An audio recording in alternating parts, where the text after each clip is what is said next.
cœur qui vous envoie. Bonjour à tous et merci de suivre ce 6h30. Les présidents Alassane Ouattara et Henri Konan Bédié se sont rencontrés hier à Daoukro. Une rencontre qui se situe dans le cadre des consultations périodiques entre le chef de l'État et le président du présidium du RHDP. Les deux hommes ont passé en revue l'actualité nationale. Jérôme Kofi Aboulin. Une rencontre. En fait, une autre rencontre entre le président de la République Alassane Ouattara et le président Henri Konan Bédié. Entretien qui a eu lieu ce jeudi 5 janvier 2017 à Daoukro, ville natale du président du présidium du Rassemblement des Oufouettistes pour la démocratie et la paix, RHDP. Pour le chef de l'État, ce déplacement à Daoukro s'inscrit dans le cadre des échanges périodiques entre lui et son aîné. Et le président Alassane Ouattara de préciser qu'il en a fait l'occasion non seulement d'évoquer avec le président Bédié la mise en place de nouvelles institutions, mais aussi de souhaiter avant toute chose ses vœux les meilleurs à son grand frère. Président, bonne heureuse année d'abord. Merci. Bonne santé. Bonne année. Merci beaucoup et beaucoup de paix pour le pays. Nous avons échangé sur la situation nationale. Je suis aussi venu lui dire comment nous voyons l'évolution dans les jours à venir, les semaines à venir, la mise en place des nouvelles institutions. Bien évidemment, je devais lui donner la primeur des nominations qui vont être faites assez rapidement. Très rapidement, l'élection du président de l'Assemblée nationale pour que nous puissions nous mettre d'accord sur un nom. La nomination d'un vice-président, évidemment également la prochaine nomination d'un Premier ministre et d'un gouvernement. Donc vous voyez, c'était des questions politiques très importantes dont nous avons parlé et qui pour le moment bien sûr demeurent confidentielles. La presse aura l'occasion d'avoir tous les éléments en temps voulu. Voilà, Monsieur le Président, je voudrais vous remercier encore pour cette fraternité, le soutien que vous m'avez toujours apporté. Vous réitérez mes vœux de bonne année, de bonne santé pour vous-même, pour Mme Bédié. C'est précisément à 11h GMT que le président Alassane Ouattara est arrivé à Daoukro. À sa descente de l'hélico, il est accueilli par le président Bédié. Le chef de l'État a salué les personnalités présentes à l'accueil, notamment le corps préfectoral à Daoukro, avant de mettre le cap sur la résidence du président Henri Konan Bédié pour l'entretien qui a duré pratiquement 1 heure d'horloge. La traditionnelle cérémonie de présentation des vœux du Nouvel An au président de la République s'est tenue mercredi au palais présidentiel. Le chef de l'État a dans un premier temps reçu les présidents des grandes institutions et les membres du gouvernement. Viviane Aïmé. Le bal des présentations des vœux du Nouvel An au président de la République a été ouvert par les dignitaires de la République. En premier, les présidents des grandes institutions de l'État selon l'ordre protocolaire. La nouveauté, c'est l'entrée sur la liste de la Chambre des rois et chefs traditionnels représentés par le président du directoire. A suivi le collège des ministres avec en tête les ministres d'État. Si cette cérémonie de présentation des vœux est la toute première sous la Troisième République, elle n'a présenté pour l'heure aucun changement dans l'ordre protocolaire. Un mot de culture, la 25e édition du FESPACO a été lancée hier au Palais de la Culture à Trècheville. La Côte d'Ivoire est l'invité d'honneur de ce festival panafricain du cinéma et de la télévision de Ouagadougou. Le pays aura la lourde tâche de faire montre de ses talents en matière de cinéma en février prochain dans la capitale burkinabé. Issaïo.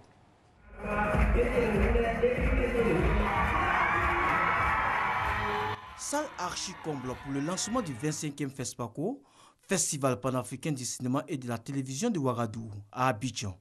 Cette année, la présence de la Côte d'Ivoire comme pays invité d'honneur est la matérialisation de la coopération sud-sud. Le choix porté sur la Côte d'Ivoire se justifie par notre volonté commune de mettre en lumière le dynamisme de l'industrie ivoirienne du cinéma et de l'audiovisuel et de favoriser ainsi un échange d'expériences.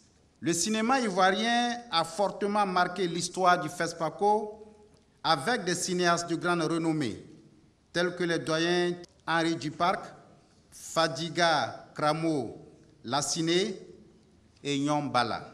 En qualité de pays invité d'honneur, je puis vous assurer que la Côte d'Ivoire pourra montrer la richesse et la diversité de son patrimoine culturel et cinématographiques, en présentant des films, de longs métrages, de courts métrages, des documentaires et des films écoles.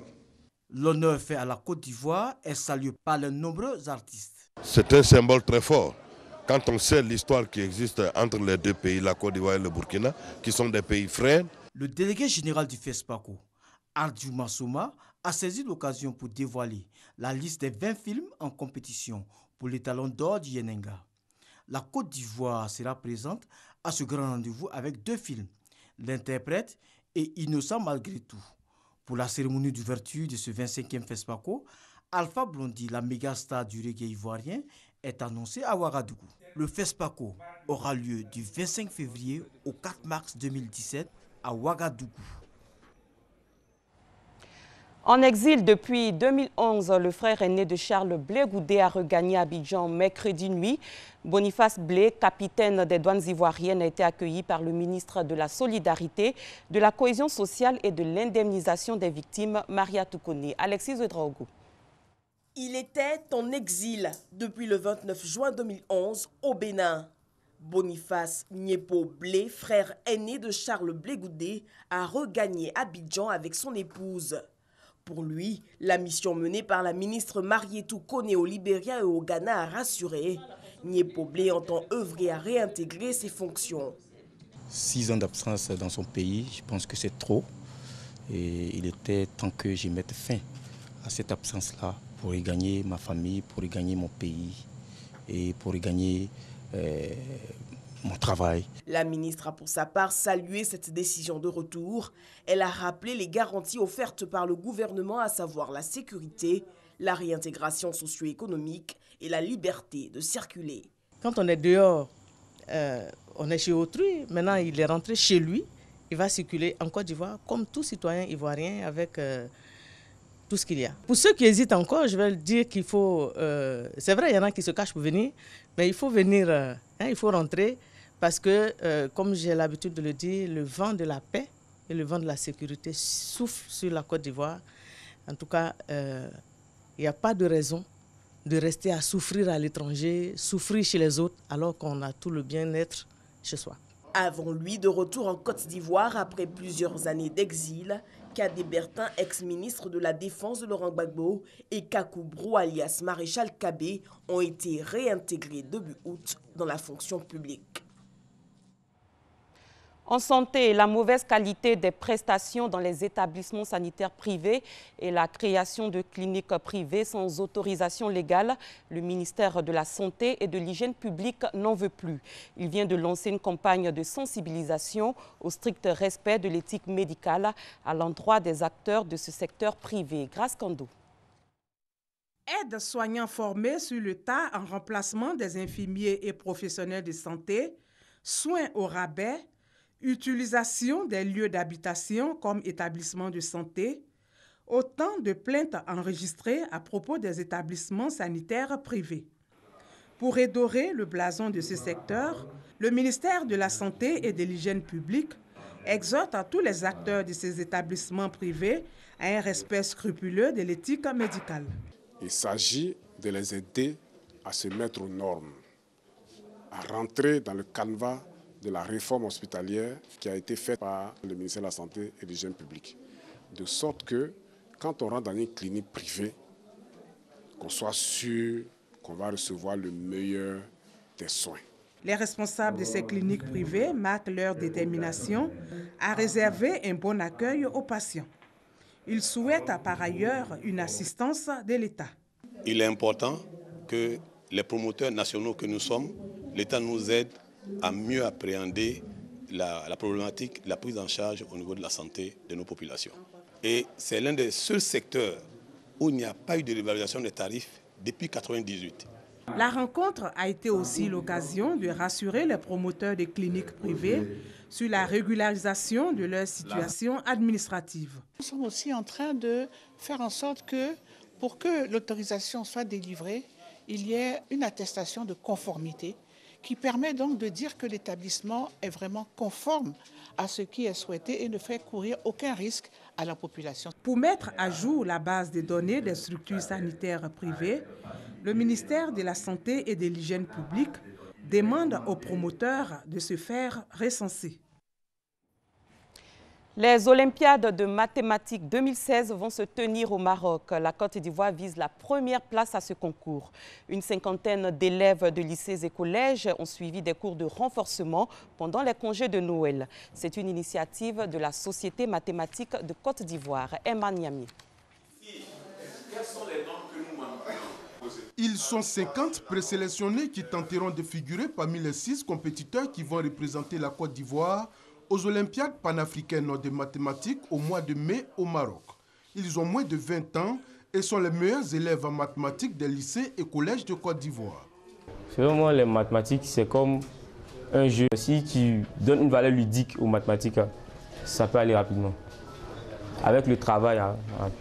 Les mathématiques, c'est vrai que c'est abstrait, mais je pense que c'est accessible aussi aux filles. C'est pas tellement difficile, on peut y arriver si on le peut. Ces stages de préparation se dérouleront au cours de tous les congés scolaires de l'année pour améliorer leur performance en mathématiques. Ils parcourent déjà tout le programme de l'année et ils font maintenant des exercices, des recherches, des exercices qui n'ont rien à voir avec deux fois même les petits exercices qu'ils font en classe. Ça va les motiver, ça va les encourager. Ils seront plus en avance sur les autres camarades qui n'ont pas participé à cette formation. Les Olympiades panafricaines de mathématiques visent à identifier de nouveaux talents en mathématiques tout en favorisant l'intégration africaine par l'éducation. Les 6 compétiteurs ivoiriens qui seront retenus à l'issue des stages représenteront également le pays aux Olympiades internationales de mathématiques en juillet à Rio de Janeiro. Une étude pour professionnaliser le sport ivoirien vient de s'achever. Les travaux réalisés ont été remis au ministre des Sports par le Bureau national d'études techniques et de développement, le BNET, en collaboration avec le cabinet Havas. Seydou Koulibaly, Salif Ouattara. Après 2 saisons de travaux sur la professionnalisation du sport en Côte d'Ivoire, le Bureau national d'études techniques et de développement a rendu son étude au ministère des Sports et Loisirs. Une étude réalisé en partenariat avec le cabinet français Havas. Dans la salle de conférence du Centre d'information géographique et du numérique du BNET, le directeur général, Koulibaly Kinapara, a remis officiellement les conclusions de l'étude au ministre des Sports et Loisirs, François-Albert Amicha. Une étude accueillie avec beaucoup de joie par le premier responsable du sport ivoirien. On nous a remis donc ce rapport. Nous allons maintenant, au niveau du ministère, l'étudier dans le détail et avec la grande famille du sport, voir sa mise en application. Cette étude, menée par le BNET, a montré que la Côte d'Ivoire, grande nation de sport, était terriblement malade de ses infrastructures sportives et surtout de son financement. Alors que la Côte d'Ivoire ne dispose que de 2 stades répondant aux normes internationales, des pays comme le Maroc en comptent 6 et l'Afrique du Sud une dizaine. Et pour le financement de nos sports, l'étude menée par le BNET recommande de s'appuyer sur le budget de l'État, la parafiscalité et les sponsors. Une étude dont le directeur général du BNET est fier. C'est une collaboration, disons, qui est continue, parce que nous avons travaillé quand même avec le monde du sport depuis plusieurs années. Donc c'est une collaboration donc, qui prend une nouvelle forme aujourd'hui. La mise en place des recommandations sur la professionnalisation du sport ivoirien est aussi attendue par les fédérations. Les conclusions de cette étude étaient très attendues par nous, présidents des fédérations, par tout le monde sportif. Avec cette étude qui trace la voie à suivre pour booster notre sport, un palier vient d'être franchi dans la mise en place de structures pour un sport ivoirien de plus en plus performant. À l'étranger, 2 soldats marocains membres de la mission de l'ONU en Centrafrique ont été tués et 2 autres blessés lors d'une attaque perpétrée par un groupe armé.